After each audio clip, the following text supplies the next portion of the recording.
Бүгінгі тақырыбымыз гендік өзгеріске ұшыраған тағамдар. Сабағымыздың мақсаты мәтін бойынша сұрақтар құрастыра білу, орфоэпиялық норма, яғни сөйлеу тіліндегі интонация, кідіріс, логикалық екпіннің мәтінін түсініп қолдану. Енді алдымен үш топқа бөлінейік. Үштен топқа бөлінеміз, ол үшін үшке дейін санауымыз керек.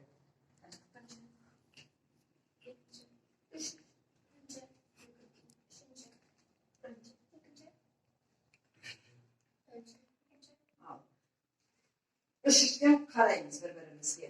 Өтілген сабақ бойынша сұрақтар құрастырамыз. Бір-бірімізге проблема.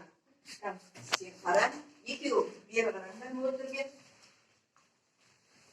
Орындықтатын жатыр. Дәптерден ашып, проблемалық сұрақтар қойымыз. Сен екеуі орындайын. Қараңдар бері. Қара-қара, дәптерден. Дәптерден алып, бір-бірі.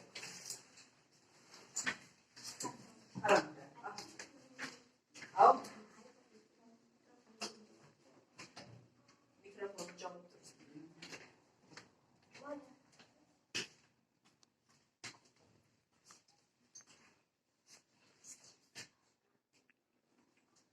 Проблемалық сұрақ құрастырамыз. Ұсынылған ақпарат бойынша факті мен көзқарасты ажыратуымыз керек, және сөйлеу тіліндегі интонация, кідіріс, логикалық екпін мәнісін қолданамыз. Тақырып бойынша проблемалық сұрақтар құрастырамыз. Гендік өзгеріске ұшыраған өнімдер мәтіні бойынша уақыт берілді. 3 сұрақ құрастырамыз. 3 сұраққа 3 минут берейік. Қарап отырмаймыз, бәріміз қосылып жасаймыз. Жылдам. Ортақ пікірге келіңдер. Жеке-жеке болмай, сұрақ бір-бірімізді қайталамаймыз. Әр топ 3 сұрақтан құрастырсын. Гендік өзгеріске ұшыраған тағамдар тақырыбын қайталаймыз. Және логикалық екпінді табамыз. Тақырыбымыз осы. Сабағымыздың мақсаты мәтін бойынша сұрақтар құрастыра алады. Орфоэпиялық норма, сөйлеу тіліндегі интонация, кідіріс, логикалық екпін мәнісін қолдану. Проблемалық сұрақтар құрастыра білеміз. Ұсынылған ақпарат бойынша факті мен көзқарасты ажыратады. Сөйлеу тіліндегі интонация, кідіріс, логикалық екпіннің мәнісін қолдану. Тапсырма. Қазір бәріміз 3-3тен топқа бөлінейік. Конкретті сан бойынша. Зейнеп бастайық.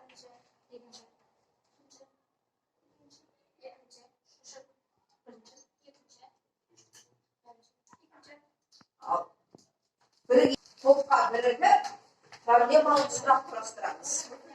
Ал үшеуі, сен екеуі жұмыс жасай бер. Бөліп, партаның орнын жылдан жылшып.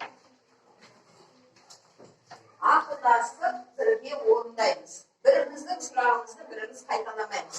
Мысалы, бірінші топ, екінші топқа сұрақ қойып, екінші топ үшке, үш төртке, төрт бірге қойды. Сонда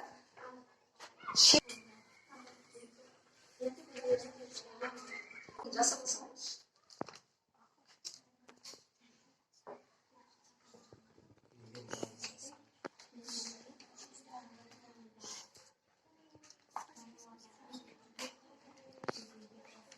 Тыңдайын, басыңызды көтеріп, бір-бірімізді тыңдаймыз. Бастадық. Тыңда. Бірінші топ, екінші топқа сұрағын бастайды. Жауап береміз. Гендік өзгеріске ұшыраған өнімдер неліктен адам ағзасына зиян?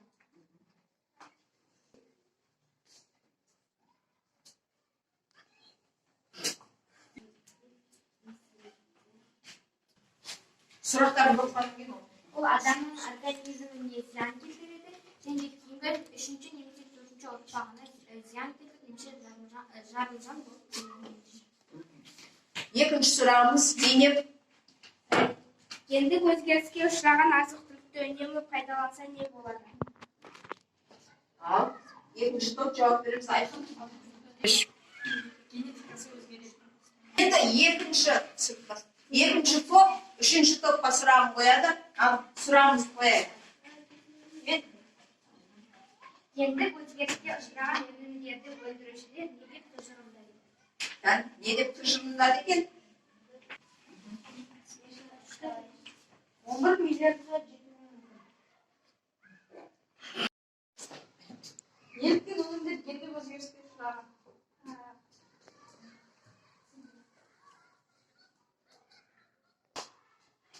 Азық-түлік нарығында трансгендік өнімдер ұзақ сақталған. Қызанақ пен соя алғаш рет ақш-та 1994 жылы пайда болған. Сол немене Қалай десек те, гендік тұрғыдан өзгерген өнімдер адамзат өміріне дендеп өніп келетін. Қалай ойлайсыңдар? Гендік тұрғыда өзгерген ауыл шаруашылығы өнімдерінің денсаулыққа қандай да бір әсері бар ма? Бұл кезде ауыл шаруашылық өнімдеріне деген сұраныс та артады. Табиғи өнім жетпей, аштық орын алуы мүмкін. Бұл адамзатты аштықтан құтқаратын бірден бір жол. Енді соңғы топ, бірінші топқа сұрағын қояды. Азық-түлік нарығында трансгендік өнімдер алғаш рет қай елде қаншасыншы жылы пайда болған? Зейнеп, Алғаш рет Америка құрама штаттарында 1994 жылы пайда болған. дұрыс па? Дұрыс. Ал енді логикалық екпінге тоқталайық. Логикалық екпін. Әркім сұрағын оқып, қай сөзге логикалық екпін түсіп отыр. Осын айтып берсін. Ал бері қарай береміз, орнымызға бері қара. Логикалық екпінді анықтаңдар. Әркім өзінің жазған сөйлемдегі логикалық екпінді анықтасын. Дайынбыз ба?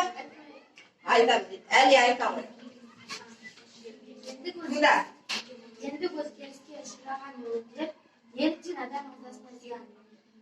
Неліктен адам ағзасына логикалық екпін бұл жерде адам ағзасына? Дұрыс, айқын.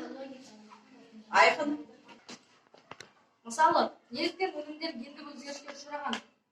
Өзгеріске бұл логикалық екпін себебі баяндауыштың алдында тұрған баяндауыш ұшыраған, гендік өзгеріске ұшыраған. Азық-түлік нарығында трансгендік өнімдер алғаш рет қай елде қаншасыншы жылы пайда болған? Бұл баяндауыш. Баяндауыштың алдындағы сөз қандай? Қаншасыншы жылда? Логикалық екпін міне осы екі сөзге түседі екен. Дұрыс. Бекзада. Гендік өзгеріске ұшыраған өнімдерді өндірушілер не деп тұжырымдайды? Бұл жерде тұжырымдайды дегеніміз баяндауыш не деп ол өзгеріске ұшыраған өнімдерді өндірушілер не деп тұжырымдайды? Тұжырымдайды бұл бізде баяндауыш не деп сұрақ болғандықтан бұл логикалық екпінге жатпайды. Яғни не деп алдына өндірушілер сөзі бұл логикалық екпін. Дұрыс. Неліктен гендік өзгеріске ұшыраған логикалық екпін өзгеріске? Себебі ұшыраған баяндауыш ұшыраған ең соңғы сөзін сондай